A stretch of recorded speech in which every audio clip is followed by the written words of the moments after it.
See the given question. If f maps closed interval 0 comma 1 to r defined by f of x equals to 1 for x belongs to q, f of x equals to 0 for x does not belongs to q, then we have to find L of p comma f and E of p comma f. So now first of all, given function is,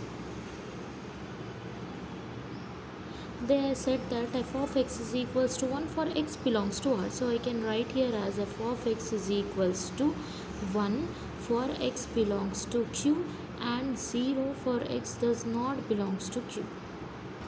So by seeing only we can say that f of x is equals to 1 is the supremum term and f of x is equals to 0 is the infimum term.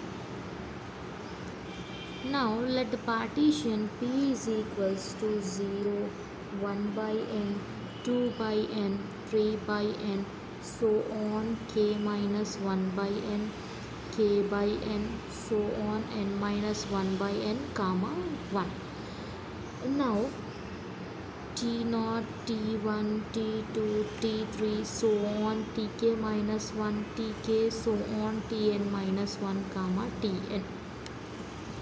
Now first we should take tk minus 1 is equals to k minus 1 by n, comma tk is equals to k by n.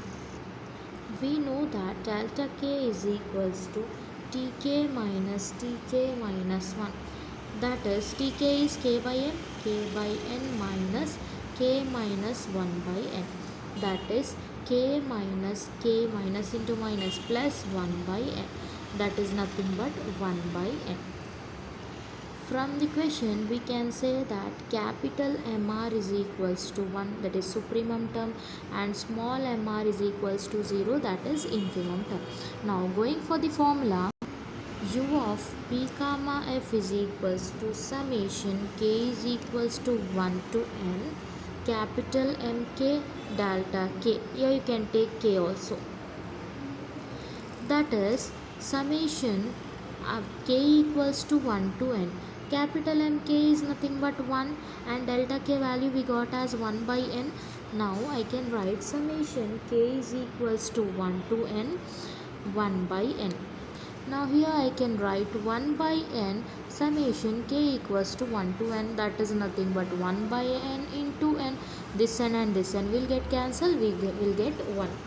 Therefore u of p comma f is equals to 1.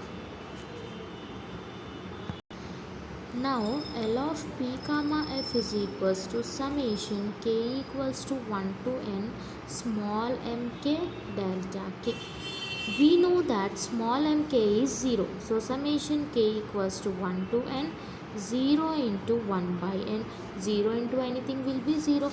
Therefore we got that u of p comma f is equals to 1 and L of p comma f is equals to 0. Hence proved.